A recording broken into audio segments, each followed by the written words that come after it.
This is pretty interesting. Shedeur shows out, okay? You see it right there. Let's see it ourselves. So starting for the Browns as they take on the Panthers. Shedeur getting his shot. First quarter, Browns, 3rd and 9. Sanders showing the elusiveness there, running for the first down. You see what he can do with his legs. Probably not a lot of conversation around that in the lead up to the draft, but you saw it right there, driving the Browns down the field. 4th and 1, Sanders scrambling again, evading pressure and throwing it away here before being brought down. The Browns turning it over on down. So we go to the first play of the second quarter. 2nd and goal for the Browns.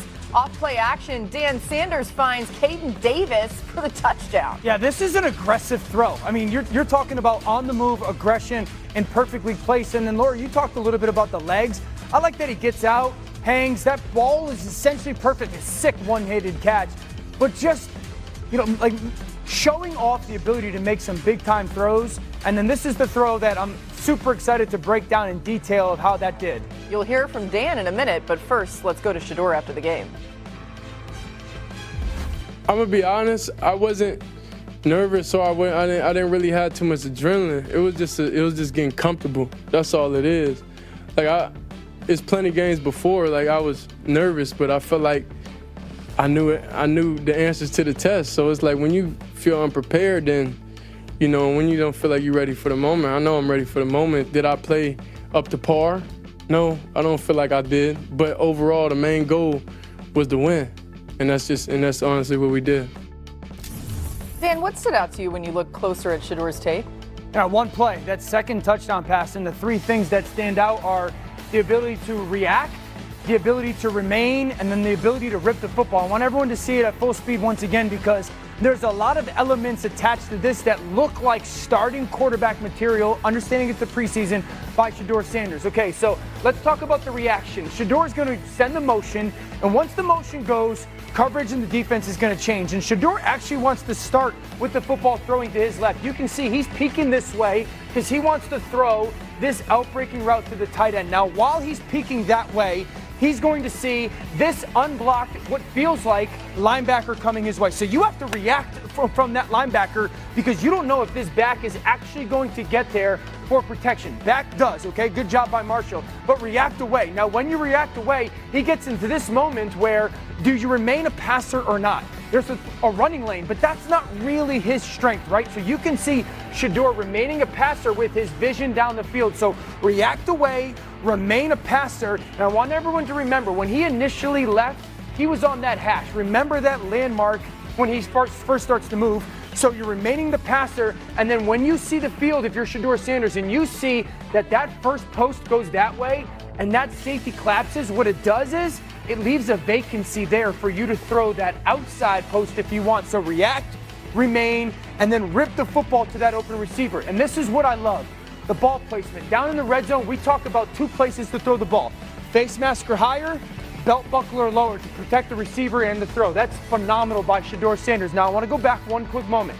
Remember I told everybody when he first starts to move, this is what I call operational space. He's on that hash. Block comes, he gets off that hash about 2-3 yards, and now look at the throwing posture that he's in. Even off that little shuffle, throwing posture, and then that beautiful touchdown pass. There's a lot right there that looks like a starting quarterback in the NFL. The Browns now have to sit around and go, do we have to give him more reps with the starting units against starting defenses? Ooh, wow. I love it, Dan. Adam, there were some injuries in the Browns quarterback room that factored into the amount of Sanders playing time.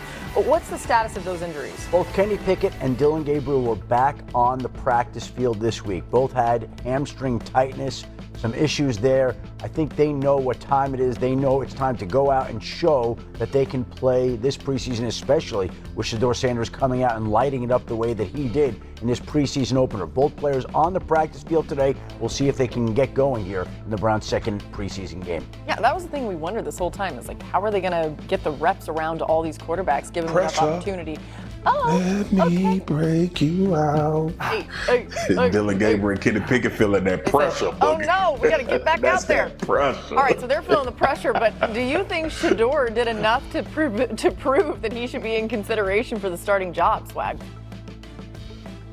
Yeah, he did. And listen, because you know Joe Flacco is not your long-term answer to be your starting quarterback if you're going to usher in a new quarterback and get this team potentially in a position where they can go and play forward and make moves in order to try to win a lot of games, especially in that division.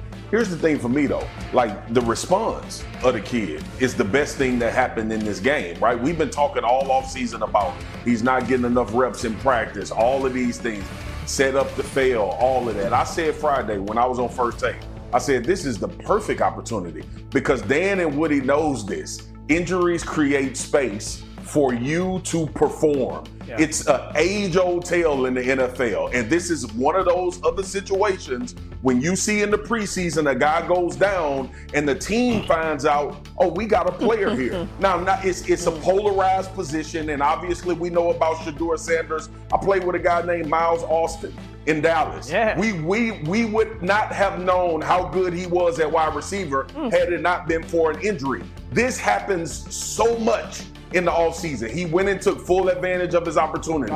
And what he's done more than anything, he's earned more reps in practice and earned more critical reps in practice now in order to compete to be the starting quarterback for the Cleveland Browns. Because everybody else on this roster ain't proven. So I don't know why in the hell you would leave him at fourth string after a performance like that. Don't get Wally Pipp, baby. I know. Don't get Wally Pipp. Every coach can tell you about Wally Pipp. Hey, Swagu, don't let it happen to you. All of a sudden, hamstrings, everything done got right. Quick that there. Right, exactly. No, but listen, I said I'm healthy now. Yeah, oh yeah, they're healthy. They ready to practice. But listen, man, it's one of these things where, you know, you had to take advantage of the opportunity. And the fact that he played so well, now you planted that seed. You planted that seed in Kevin Stefanski's head. Like, whoa, okay, you played the majority of the snaps. You look damn good out there. You're forcing people's hands in that building. Like, okay, we got to start giving this young man some more reps. You know what I'll say too, ironically, and I felt this way and I've said it, I actually believe Shedeur Sanders is more equipped with his skill set and his traits better for this offense and Kevin Stefanski with Cleveland than Dylan Gabriel who took before him, and Kenny Pickett. I just think the style of football marries with the scheme best. Dan, you ever Wally Pipped anybody? Yeah, 10-year-old Little League. Let's go. Hey, all right in middle school. In middle school.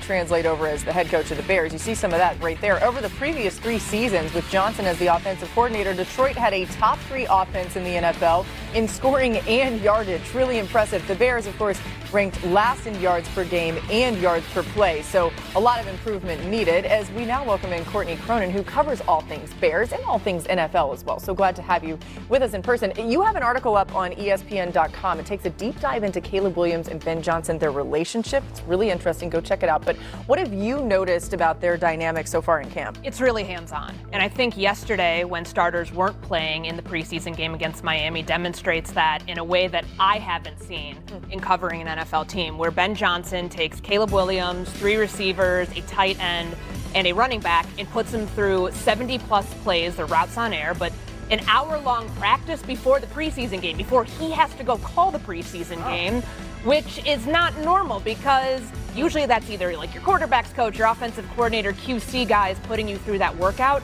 and it was really detailed. He had to account for motions. He had to account for shifts. So Ben Johnson would give him the play. Caleb would have this sort of like makeshift huddle, call the play, have to account for first down, second down, third down. They were doing red zone work, accuracy work on the deep ball too.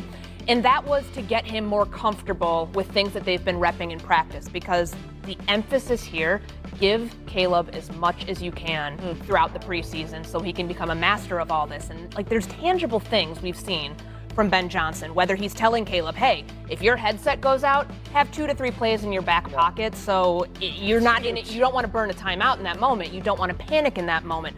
That's stuff that I don't necessarily know he got enough of as a young quarterback during his rookie season, that Ben Johnson, a part of this overload process right now, is trying to teach him. How much of Ben Johnson's offense are they giving Caleb to be responsible for? Everything, which I know sounds like hyperbolic, but they are trying to overload him right now so they can know where they need to pare back. And this is a complex offense. I mean, you've got Case Keenum, who's 37 years old, saying it's one of the most complex he's ever played in. So for a 23-year-old quarterback who now has to be responsible for really long play calls, in the huddle, having to get in the huddle, get out of the huddle, and be like, say it with your chest, say it confidently, not stutter when you're in there, and maintain all of this information in addition to identifying things pre-snap that he might not have been that good at doing last year. And I think a good example of that is what we saw, like his process. Is it speeding up? Ryan Poles and I sat down last week. He said he's seeing instances of where he's getting it, but there's also those moments where he's thinking and not just playing and reacting. That happened against Miami in the joint practice. New defense, Anthony Weaver's throwing the kitchen sink at him. So there's moments where Caleb's not identifying things that are happening pre-snap with blitzes, we're knowing where his pressure's coming from, and those would lead to sacks in practice. We're still seeing some of that, but again, I think because it's early, the Bears aren't panicking about it. They know that this is part of his process of learning a very complex playbook, and Ben Johnson along the way taking stock of what's not working, so he'll be able to then identify that, adjust things to the quarterback, and maybe even switch up some of how he's teaching it. It's excellent information out of Courtney. Again, the article on ESPN.com with even more, but it does show you too why we all probably need to pump the brakes on what we may see out of Caleb this coming season. Exactly. It would be hard for anyone. Breaking news right now from Adam Schefter. You're going to see his tweet here in just a second, but Adam, what do we know about Landon Dickerson? Might have news within this hour, and the news